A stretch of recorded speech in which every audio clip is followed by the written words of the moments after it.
Hello, teachers, and welcome to the Scrappy Piano Teacher podcast. My name is Jacqueline Rosick. You can call me Jackie. And today is a Scrappy snippet, which simply means it's a short podcast because it makes my life easier. And quite frankly, I think that short podcasts can be a great thing. Today, I'm going to talk to you about a recital alternative. It's an alternative to your typical traditional recitals, and that is a silent film celebration recital. Last weekend in our snow-filled area of Southern Ohio, we actually had a winter pedagogy conference at Northern Kentucky University. It's just a hop and a skip across the Ohio River for us. So we do a lot of stuff with our friends there in Northern Kentucky. Hi, guys. I see you. Anyways, we always have this wonderful winter pedagogy conference. And afterwards, we had a silent film celebration to celebrate the 150th anniversary of MTNA. Congratulations, MTNA. You made it. You did it. But anyway, we wanted to celebrate. And so we put on a silent film celebration, but instead of students performing, it was teachers, and it was a blast. And it was the first time that I've done a silent film. I actually was the one in charge of this one. I chaired the event. And I have been wanting to do a silent film for a while. Back in 2023 at NCKP, Heather Smith had a session on her silent film celebration because she is the one who put all this fun stuff together. And I purchased a 1916 film titled The Rink with Charlie Chaplin. And I was like, ooh, this is going to happen. I'm going to do this for my studio. And anyway, it hasn't happened because we have a lot going on in our studio. We do a lot of stuff and I didn't want to add on the layer. And I was like, oh, this is going to be such a big project. I can't do this. I'm too stressed out. So instead, I guess I want to just do it at a conference with teachers playing for the MTNA because that's so much smaller than doing a private studio recital. It's called Jackie Logic. You really, really should try to be in my brain sometime. But anyway, we did it and it felt so good to be part of something musically. So NKU really hooked us up. We were in Greaves Performance Hall and we had this big old screen on stage. We had two Steinway pianos side by side. And so the teachers rotated in and out accompanying the film. And I have to tell you guys, it was one of the most joyful musical collaborations I have ever been fortunate to be a part of. And the audience was laughing. The teachers were laughing. They were cheering each other on. We were supporting each other.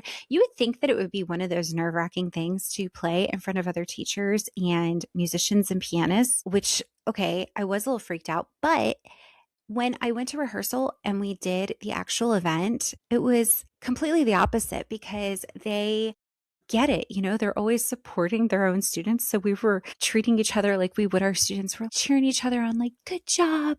You did great. I thought it was awesome. And afterwards, I was buzzing because it had been such a blast. But not only that, I thought, silly me. This really wouldn't be that big of a deal to do it for students. I mean, recitals are a lot of work anyway. This is work, normal recital. Sometimes I think that when we do things that are different, we just get intimidated and we're like, oh, I don't know how to do that. That seems like so much work. When really it's not. And we just got to jump in and be okay with things not being perfect, right? So let me take a quick moment and rewind here and explain what a silent film actually is. So when I'm talking about silent films, I'm talking about back in the day, black and white movies from the early 90s. The movie that we played was from 1916 titled The Rink. And these movies were originally shown without any recorded sound, and they were accompanied live by musicians. So the movie is projected on a screen, and the music is performed live while the film plays.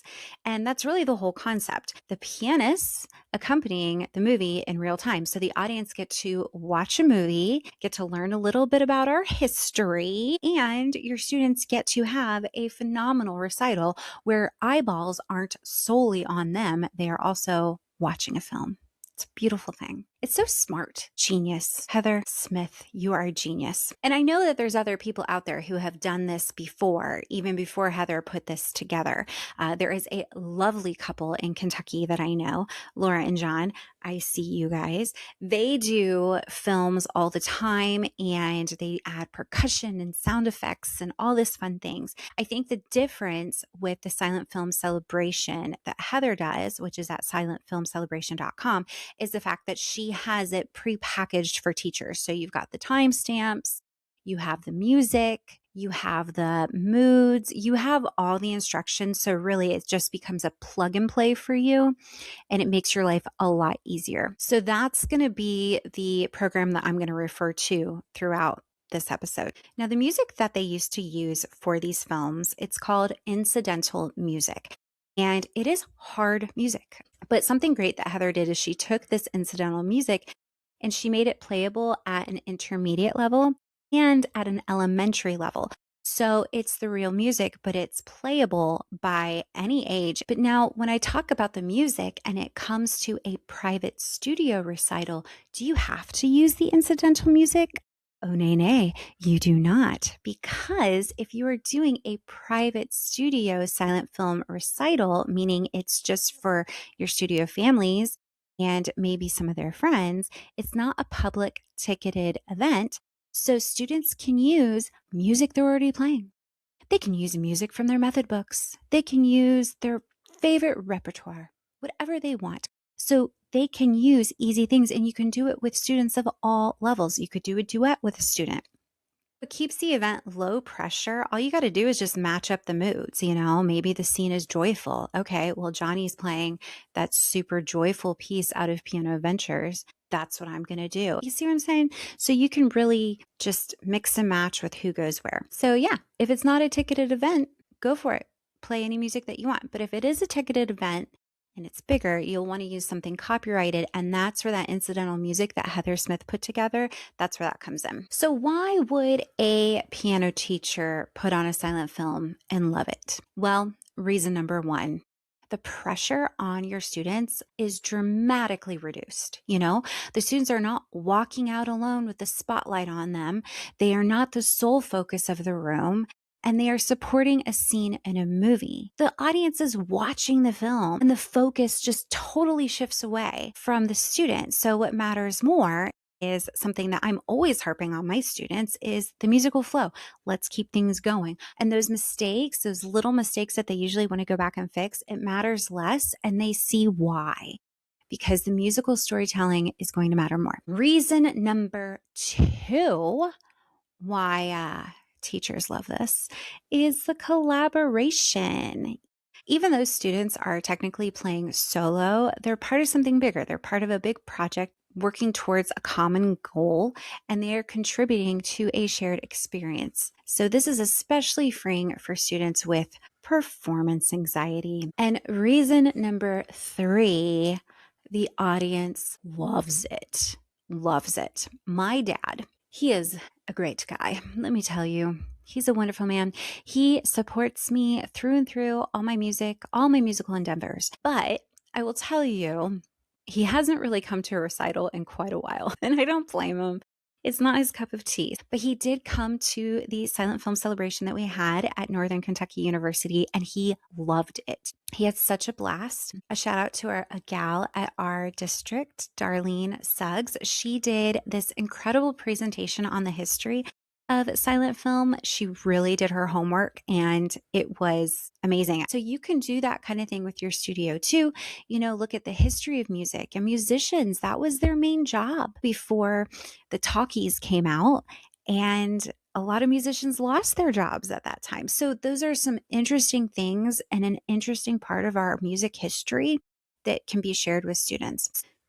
So what do you need if maybe you have seen others share about silent film celebrations on social media, or maybe you're like me where you actually have purchased some of it and you're thinking, I'll never do this. This is too much work. What do you actually need? And I'm going to tell you from a perspective of somebody who ran this event. Well, first of all, you need able and willing performers. That's the most important part. And you need a movie. I definitely recommend the silentfilmcelebration.com because you're going to have the timestamps and everything.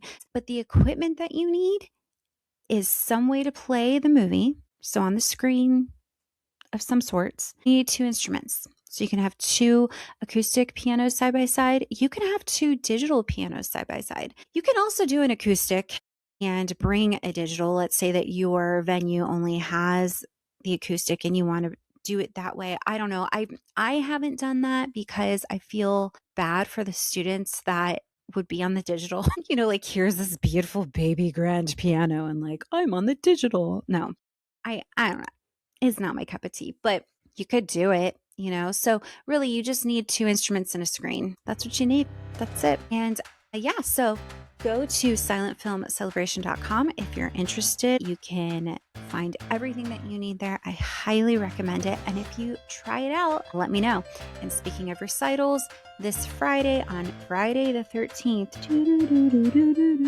maybe we can share our most horrific recital stories, as Jana Williamson and I will be hosting a free event where it's all about Let's Talk Recitals. And if you want to hear more stuff on recitals, I have in my archives, and I'll put links to these on the show notes, but I do have Prepping Recitals with Molly Gebrian. I also have an episode with Jana Williamson, and I have an episode on Creative Recitals with Elizabeth Swift. So I will make sure I get all of those episodes up if you want to take a listen. And other than that, I hope that you guys have the most fabulous and amazing and whimsically fun weeks ever until I talk to you again. All right, piano teachers, bye.